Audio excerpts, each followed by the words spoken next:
धरती माँ की बेटी।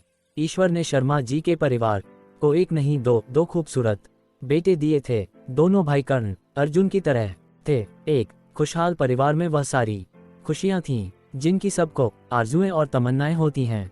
शर्मा जी एयरफोर्स में थे। डिफेंस की अपनी ही गरिमा होती है, जो भी देखता है रश्क करता है। लेकिन इधर कुछ दिनों से सरिता ने माता रानी की के दरबार में चुपचाप एक अलग ही अरदास लगा रखी थी, जिसकी किसी को खबर न थी। लेकिन शर्मा जी मर्जी के बिना इसे पूरा भी नहीं होना था। सरिता, तुम्हारा दिमाग खराब हो गया। लोग तो लड़कों की मिन्नतें करते हैं, दर दर अपना मत्था टेकते हैं। अब ईश्वर ने तुम्हें दो बेटे दे दिए, तो तुम्हें बेटी चाहिए। हाँ, मुझे एक बेटी चाहिए, बिल्कुल मेरे जैसी काया, मेरी छवि, मेरे मरने के बाद जिसे देखकर सबको मेरी याद ताज़ा हो जाए। अब ये भी कैसी जिद है, और कोई जरूरी भी तो नहीं कि बेटी ही हो। अगर बेटा हो गया तो नहीं, जिस तरह ईश्वर ने हमें बिन मांगे 2 बेटे दिए, तो फिर वही मांगने पर बेटी क्यों नहीं देगा। मुझे तो पूरा विश्वास है बेटी ही होगी। देखना, मैं उसे बिल्कुल अपने जैसा, बल्कि मुझसे भी अधिक निपुण बनाऊंगी। घर गृहस्थी में आखिर जो मैंने अपनी माँ से सीखा है, उसे भी तो किसी को विरसे में देना है। शर्मा जी को भी बेटी की कल्पना ने रोमांचित कर दिया। उनके कानों में बाहर बगिया में रखे पानी के कटोरे पर बैठी गोरिया की चिहू चिहू की आवाज बड़ी मधुर सी लगी। इधर सरिता को एक नन्हे मेहमान की आमद का एहसास हो गया था। लेकिन देखते ही देखते देश पर युद्ध के बादल मंडराने लगे। युद्ध की शुरुआत हो गई। जब शर्मा जी फ्लाइट पर होते तो उसका दिल जोर जोर से धड़कने लगता। रोज रात को तोपों और फाइटर प्लेन की आवाजों से नींद खुल जाती। पूरा देश एक अजीब से संकट से जूझ रहा था। शर्मा जी के घर आते ही अपने साथी फौजियों की वीरता और बलिदान के किस्से उनकी जबान पर होते। सरिता भी उन किस्सों को बहुत ध्यान से सुनती, लेकिन उसके दिल की धड़कन एक अनजाने डर से कभी कभी तेज हो जाती। सरिता का खूबसूरत सा एहसास तब विश्वास में बदल गया, जब डॉक्टर ने उसे होश आने पर बताया कि तुम एक बहुत ही सुंदर सी बेटी की मां बन गई हो। एक बार फिर घर में खुशियां अब निशा के रूप में थीं। दोनों भाई और मम्मी पापा की लाडली निशा बहुत बातूनी और हाजिर जवाब थी। बचपन से ही भाइयों की बराबरी करना, उनसे लड़ना झगड़ना, लड़कियों की सोच के बिल्कुल विपरीत। उसे गुड्डे गुड़ियों के खेल में कोई दिलचस्पी नहीं थी। समय का आभास ही नहीं हुआ। अब निशा हायर सेकेंडरी में थी। इस बार सेना दिवस पर करतब दिखाते हवाई जहाजों ने उसे रोमांचित कर दिया था। घर आकर पापा से जिद कर बैठी, पापा मैं भी फोर्स में ज्वाइन करूंगी, पायलट बनूं। इससे पहले शर्मा जी कुछ कहते, सरिता बीच में ही बोल पड़ी, नहीं बेटी, हम औरतें हैं, औरत ही हमारा धर्म है। देखो घर गृहस्थी के कितने काम पड़े हैं, मैं तुम्हें सब सिखा दूंगी। तुम अपनी पढ़ाई भी जारी रखना, बी कर लो या जो तुम्हें अच्छा लगे वो कर लो, लेकिन बेटी फौज में जाना हमारे लिए ठीक नहीं। अरे मम्मी, आप किस जमाने की बातें कर रही हो। अब लड़का लड़की में केवल लिंग भेद है, बाकी कोई फर्क नहीं। लड़कियां भी वे सारे काम कर सकती हैं जो लड़के करते हैं। केवल जेंडर के आधार पर उनमें भेद नहीं किया जा सकता।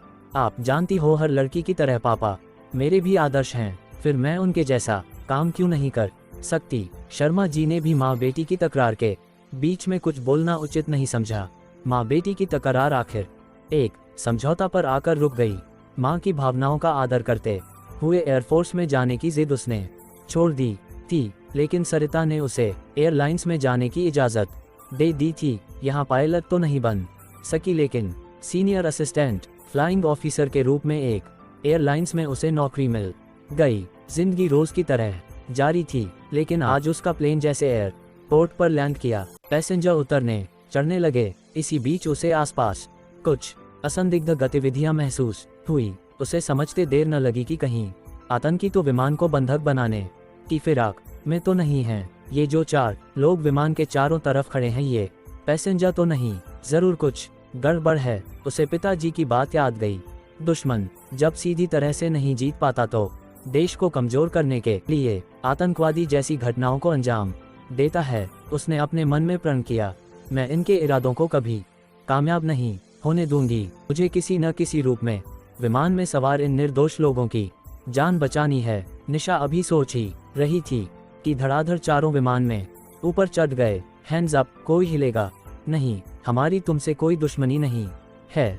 अगर तुम लोग सहयोग करोगे तो हम किसी का कोई नुकसान नहीं करेंगे। हमें तो अपने साथियों की रिहाई चाहिए। निशा ने इससे पहले कि हाईजैक की कोशिश अंजाम को पहुंचे, चालक दल को इमरजेंसी विंडो से भाग जाने का मैसेज दिया। चालक दल विमान को स्टॉर्ट कर भाग गए, जिससे ईंधन खत्म हो जाए।